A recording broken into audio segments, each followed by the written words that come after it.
अरे काठी के कोठरिया सूरज मलय काठी के हो दुआर।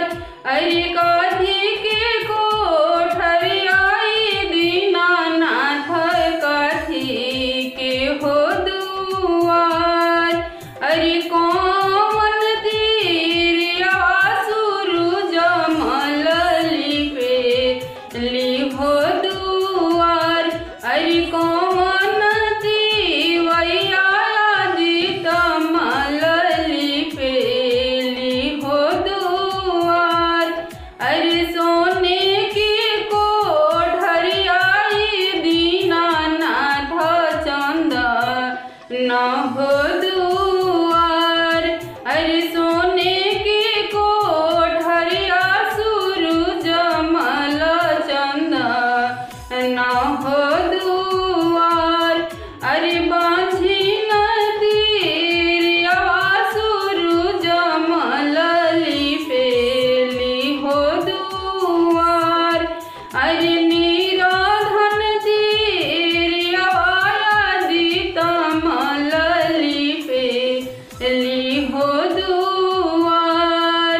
अरे निराधन तीरिया सूरज मलली पे ली हो दुआर। अरे सबकी के बेरिया सूरज मलउगीना तूफान। अरे सबकी के बेरिया आदित मलउगीना तूफान।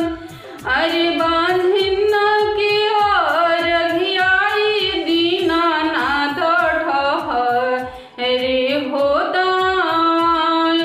अरे निर्धन के बेरिया सूरज मल भइनी हो मलिन।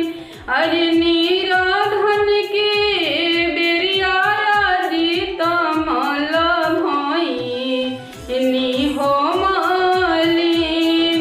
अरे मांग मांगू मांगू तिवई जवन फलवा मांग। अरे मांगू मांगू मांगू तिवई जवन बरवा हो मांग। अरे जवन बरवा मंगबू तिवई उहे हो बरवा देव। अरे जवन बरवा मंगबू तिवई उहे हो बरवा देव। अरे गोदी भरल पुत्र दीनानाथ कटोरवा भरल दूध। अरे गोदिया में पुत्र छठी मैया कटोरवा भरल दूध। अरे काठी की कोठरिया दीनानाथ काठी के हो दुआर।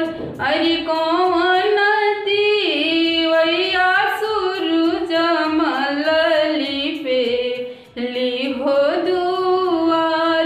अरे कौन तीवैया आदित मलली पे ली हो